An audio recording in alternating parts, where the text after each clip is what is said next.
Olá pessoal, bem-vindos a mais um vídeo aqui no canal Eu Adolescência. Eu sou a professora Renata e hoje nós vamos tratar de um assunto bastante delicado que nós estamos acompanhando na mídia nesse último mês. Vamos falar um pouquinho sobre as queimadas que estão acontecendo na Amazônia. Se você já gostou desse tema, dá o like e vem comigo.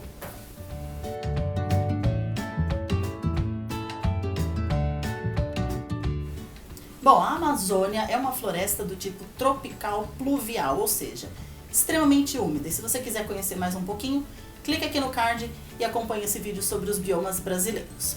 Bom, e por ser uma floresta tropical pluvial, a sua umidade é muito alta. Por isso, as queimadas na Amazônia não são naturais, nunca ocorrem de forma natural, como ocorre no Cerrado. E isso fica de tema para uma próxima aula. Bom, então, como eu disse, as plantas não têm uma adaptação natural para conseguir lidar sobre o fogo, com esse fogo. Então, por isso, quando começa a incendiar, ele acaba devastando toda aquela floresta. E aí, quando devasta toda essa floresta, a gente chega à morte desses indivíduos, dessas plantas. E por ser uma floresta com várias formações de vegetação, plantas baixas, plantas muito altas, primeiramente as árvores menores acabam morrendo e, em consequência disso, as maiores nos anos seguintes também morrem. E isso afeta principalmente o estoque de carbono, o sequestro de carbono por essas árvores. Isso a planta realiza pelo processo de fotossíntese. Clica aqui no card e confere fotossíntese também, que nós já temos esse vídeo aqui no canal. Então, armazenando o carbono no corpo das plantas, elas acabam retirando o gás carbônico da atmosfera. E retirando o gás carbônico da atmosfera, a gente acaba amenizando o efeito estufa. Então as plantas, elas são muito importantes, não só beleza, mas elas são muito importantes para isso. E a Amazônia, pela sua imensidão de umidade, ela acaba favorecendo um clima ameno nas regiões mais próximas. Bom, muitas pessoas acreditam numa recuperação rápida após uma queimada, mas isso não acontece de verdade. Então, como eu falei para vocês anteriormente, a Amazônia é diferente do Cerrado em relação ao fogo. O Cerrado tem mecanismos nas plantas que conseguem se recuperar rapidamente. A Amazônia não, justamente por ser um ambiente úmido.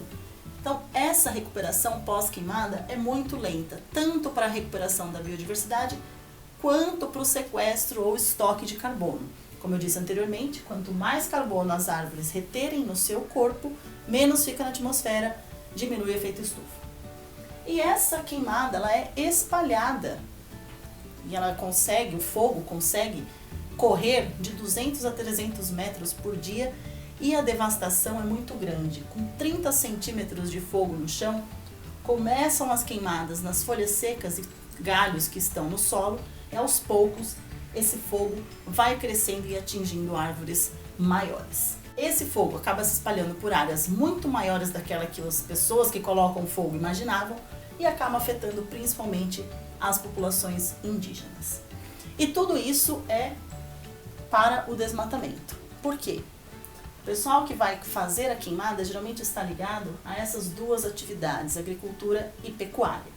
E isso acaba desmatando a área, deixa aquelas árvores caídas, coloca fogo, justamente para quê? Para ter espaço para o gado e para a agricultura para produzir ração, tanto para esse gado quanto para outros animais para consumo humano. E depois das queimadas, as plantas rasteiras acabam dominando e isso acaba dificultando o crescimento das árvores nativas e maiores. Bom, mas e depois das queimadas? Vamos imaginar que essa floresta cessou o fogo, não vai mais haver queimadas. O que vai acontecer para a recuperação? Eu acabei de falar para vocês que essa recuperação é extremamente lenta. Claro, a floresta consegue devagar se recuperando, mas não é tão fácil assim. Bom, a morte das árvores, mesmo após a queimada, acaba acontecendo por mais 5 anos. Não é pouco tempo.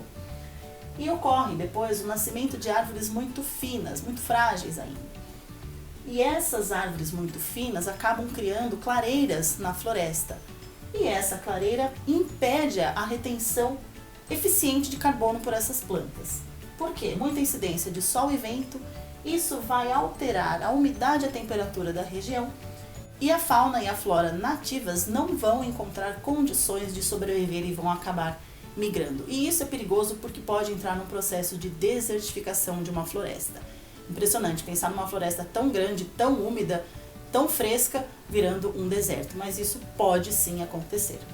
E 30 anos após a queimada, imaginando que não houve mais nenhum foco de incêndio nessa floresta, em 30 anos essa floresta só vai reter cerca de 25 do carbono que uma floresta intacta conseguiria reter. Então isso é muito, muito preocupante. E tudo isso vai afetar a vida de quem? De todos os seres vivos do planeta. Obviamente que diretamente a população e a fauna e a flora da região e indiretamente outros biomas, outras populações, outros animais e outras plantas. E agora, pessoal, para a gente concluir, quais são as consequências para a floresta após a queimada? Primeiro, o solo vai ficar mais pobre.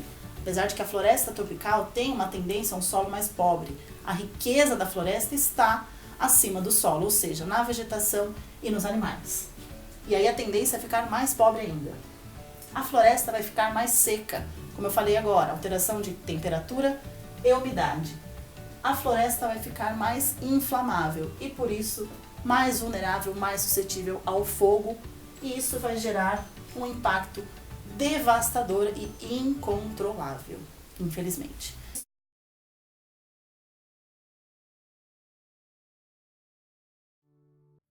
Mas o que nós podemos fazer para que isso não ocorra? Será que a gente tem condição de hoje de pegar um balde de água, correr na Amazônia e jogar para acabar o fogo? Infelizmente não. Mas nós podemos adotar pequenas atitudes no nosso dia a dia que a gente acaba melhorando o meio ambiente. E de uma certa forma estamos todos conectados. Lembram daquela historinha? Um ciclo sem fim?